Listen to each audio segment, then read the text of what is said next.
Ada, Pak. Assalamualaikum warahmatullahi wabarakatuh. Shalom, Om Swastiastu, Nama Budaya, Salam Kebajikan, Rahayu, Salam Sejahtera untuk kita sekalian. Yang terhormat Bapak Ketua Komisi 3 DPR RI, yang kami hormati seluruh anggota Komisi 3 DPR RI, ada Bapak Jenderal, dan rekan-rekan yang lain. Yang kami hormati pula ada Bapak Kapolda, Ibu Dwi Ayu, dan berserta pengacara, serta semua yang hadir dalam rapat dengar pendapat pada hari ini. Izinkan kami menyampaikan laporan terkait dengan penyelidikan dan penyidikan dugaan tindak pidana penganiayaan sebagaimana dimaksud dalam pasal 351 ayat 1 dan atau pasal 351 ayat 2 KUHP. Mohon izin dasar penyelidikan kami mulai dari Undang-Undang Nomor 8 Tahun tentang Hukum Acara Pidana, Undang-Undang Nomor 2 Tahun 2002 tentang Kepolisian Negara Republik Indonesia, Perkap Nomor 6 Tahun 2019 tentang Penyidikan Tindak Pidana, Perkabareskrim Nomor 1 Tahun 2002 tentang Standar Operasional Prosedur Pelaksanaan Penyidikan Tindak Pidana.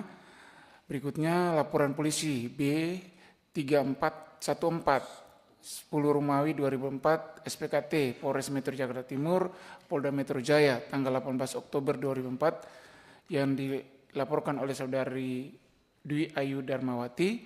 Dan terakhir adalah surat perintah penyelidikan SP Lidik garing 4562 garing 10 Romawi garing res titik 1.6 garing 2024 garing reskrim tanggal 30 Oktober 2024. Kami jelaskan terkait dengan timeline penyelidikan.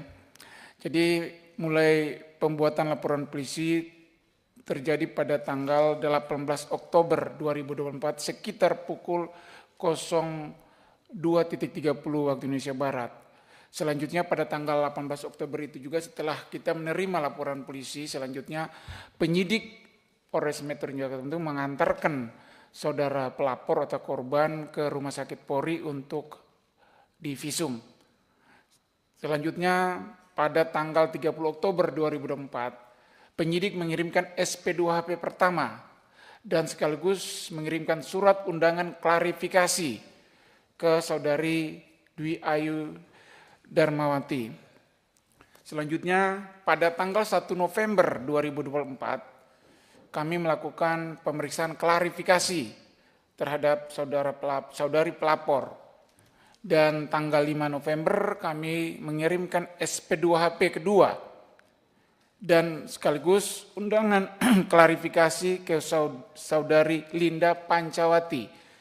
Linda Pancawati pada tanggal 5 November 2024. Kami jelaskan di sini kami mengirim surat panggilan kepada Ibu Linda karena sesuai dengan berita acara klarifikasi dari saudara pelapor, dia menyebutkan ada 2 saksi yang melihat pada saat itu, yaitu Ibu Linda Pancawati dan salah satu rekan kerjanya bernama Cika. Berikutnya, karena kami tidak mengetahui alamat Cika, karena hanya menyampaikan dan nomor telepon dan kami sudah menghubungi Cika. Berikutnya tanggal 21 November 2004 kami melakukan pemeriksaan klarifikasi. Kami jelaskan di sini bahwa memang ada jangka waktu dari tanggal 5 sampai tanggal 21 karena ada dari saksi yang akan kami meminta pemeriksaannya ditunda ke tanggal 21 November tersebut. Selanjutnya kami mengirimkan SP2HP ketiga dan undangan klarifikasi ke saudara Zor Sugama Halim, saudara terlapor, pada tanggal 29 November 2004. Jeda waktu itu kami telah berkomunikasi dengan saksi yang disampaikan, salah satu saksi teman kerja saudara Dwi Ayu Darmawati bernama Cika ini, tapi selalu mengulur-ngulur waktu dan sampai saat ini pun yang bersangkutan pada akhirnya menyampaikan kepada kami dia tidak akan menjadi saksi terhadap kasus ini. Berikutnya kami melakukan pemeriksaan klarifikasi kepada saudara terlapor Zor Sugama Halim pada tanggal 13 Desember 2024 dan melakukan gelar perkara pada tanggal 13 Desember 2024 untuk meningkatkan ke tahap penyidikan. Gelar perkara ini untuk menentukan ada atau tidaknya pidana yang dilaporkan. Kami jelaskan juga ini bahwa yang dilaporkan pada kami pada saat itu adalah pidana umum biasa. Tidak ada kasus tertangkap tangan ataupun kasus viral. Dan pada saat pemeriksaan klarifikasi pertama, tidak ada data-data yang disampaikan tadi oleh Ayu disampaikan kepada penyidik terkait dengan yang beredar di media sosial. Ini fakta-fakta ya pemeriksaan pada tanggal 17 Oktober 2024 sekitar jam 21.00 telah terjadi dugaan tindak pidana penganiayaan di toko roti Lindayes Bakri, Jalan Penggilingan nomor 14 RT 8 RW 9 Kelurahan Penggilingan, Kecamatan Cakung, Jakarta Timur, dan yang menjadi korban adalah saudara Dwi Ayu Darmawati, karyawan toko, dan diduga terlapornya adalah Zor Sugama Halim, anak pemilik toko. Terlapor meminta tolong kepada korban untuk mengantarkan makanan yang dipesan melalui online ke kamar pribadi terlapor di lantai 2. Namun korban menolak karena bukan pekerjaannya dan terjadilah cekcok mulut antara korban dengan terlapor dan yang membuat terlapor emosi adalah kata-kata yang dikeluarkan juga oleh korban atau terlapor sehingga yang bersangkutan naik pitam dan emosi dan terjadilah penganiayaan berupa pelemparan yang dilakukan dengan kursi besi, loyang kue ke arah korban dan mengenai ke tubuhnya dan menimbulkan luka sobek di kepala. Yang mengakibatkan luka sobek ini adalah alat barang buktinya itu loyang kue. Dan memar paha kiri dan kanan serta luka memar di tangan sebelah kiri. Penyebab penganiayaan ini sudah kami sampaikan tadi karena ada kata-kata adu mulut antara si terlapor dan pelapor atau korban. Ini foto-foto pun yang kami dapatkan ini setelah kami Kapolres menyampaikan ke saudara pelapor bahwa harus menyampaikan foto dan rekaman. Itu sudah pada mau pemeriksaan dan kami minta untuk ditambahkan di dalam berita acara. Jadi ini foto-foto ini tidak disampaikan pada saat itu dan rekaman ini juga baru disampaikan oleh pelapor pada saat sudah kasus viral. Kenapa? Iya. Suara apa itu? Lanjut ya. Oh ini. Iya itu. Ini kita baru dapatkan dari saudara Ayu, dan baru berikan kepada kami setelah kasus viral dan kami mau meningkatkan ke tahap penyidikan. Ada gambar ini Pak? Blur aja. Lanjut kita ke proses, lanjut pada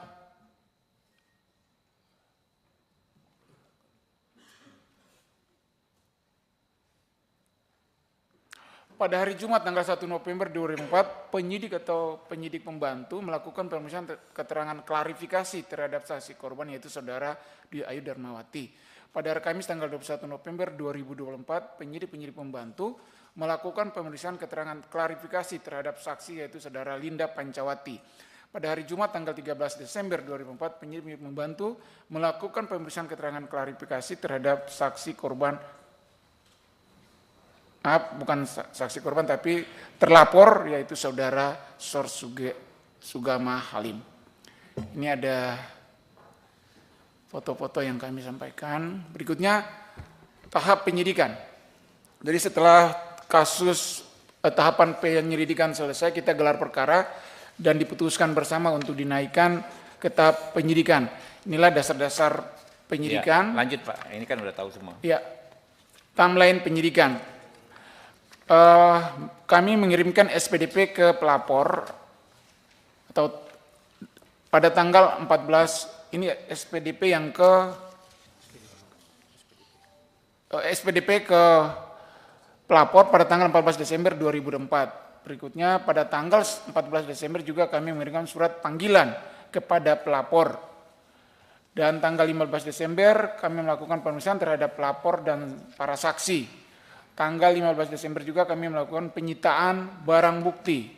Dan tanggal 16 Desember kami mengamankan terlapor karena pada saat itu kami mengirimkan surat panggilan terhadap terlapor, namun kami berkomunikasi terlapor berada kedudukannya di daerah Sukabumi sehingga kami langsung melakukan pengamanan terhadap terlapor di daerah Sukabumi pada tanggal 16 Desember 2004. Selanjutnya pada tanggal 16 Desember kami juga melakukan gelar perkara penetapan tersangka dan tanggal 16 Desember itu juga kami menetapkan tersangka dan kami melakukan penahanan dan press release. Proses penyidikan pada hari Minggu tanggal 15 Desember 2004 penyidik pembantu melakukan pemeriksaan terhadap saksi korban yaitu saudara Dwi Ayu Darmawati. Pada hari Minggu tanggal 15 Desember 2004 penyidik pembantu melakukan penyitaan barang bukti. Pada hari Senin tanggal 16 Desember penyidik pembantu melakukan pemeriksaan terhadap saksi yaitu saudara Linda Pancawati. Pada hari Senin tanggal 16 Desember 2004 penyidik pembantu melakukan pemeriksaan terhadap tersangka yaitu saudara Sor Sugama. Perlu kami sampaikan juga di sini bahwa salah satu saksi teman rekan kerja daripada pelapor sampai saat ini tidak mau diambil keterangannya sebagai saksi. Dia menolak untuk dijadikan saksi. Namun kami sudah berkomunikasi dan kami sudah mengirimkan surat resmi untuk segera yang bersangkutan juga dijadikan saksi karena terdapat di dalam BAP saudari pelapor. Ini barang bukti yang kami sita. Yang pertama adalah 1 buah kursi besi, 1 buah loyang, 1 buah mesin EDC BCA, 1 buah patung pajangan. Kursi sebesar ini dilempar, astagfirullahaladzim, benar-benar. Dilempar ke Mbak Ayu ini, sebesar ini. Oke, lanjut. Ya, ini proses penyidikan yang dapat kami tampilkan. Yang bersangkutan itu tersangkanya. Coba lanjut Pak. Ini tersangkanya yang berbadan besar, saudara Zor Sugama Halim. Demikian yang dapat kami sampaikan. Dan kami dari Polres Metro Jakarta Timur berharap ada masukan, arahan, dan kami mohon maaf apabila dalam penanganan kami ada hal-hal yang kurang ataupun tidak layak kami lakukan, dan kami mendasari proses penyidikan ini sesuai dengan SOP yang berlaku di dalam proses penyidikan tindak pidana yang berada di Polri sesuai dengan Perkap dan Perkabareskrim. Demikian yang dapat kami sampaikan. Wassalamualaikum warahmatullahi wabarakatuh. Shalom, Om Santi Santi Santi Om. Waalaikumsalam warahmatullahi wabarakatuh. Sebelum ke rekan-rekan anggota, sedikit saya konfirmasi ke Pak Kapolres. Ini pelaku ini kasat mata terlihat dia sakit jiwa atau apa sih? Mohon izin Pak, itu kalau kasat matanya seperti yang disampaikan oleh Bapak yang terhormat Ketua, tapi kami tidak bisa mengejas ataupun kami tidak bisa menentukan. Itu gitu kan? Kami akan melakukan pemeriksaan. Jadi kayak bukan manusia gitu loh. Kami akan melakukan pemeriksaan psikologis yang bersangkutan. Iya, tapi jangan jadi alasan pemaaf nanti Pak. Siap. Ya. Oke, mungkin langsung suhu kita Pak Rikwanto.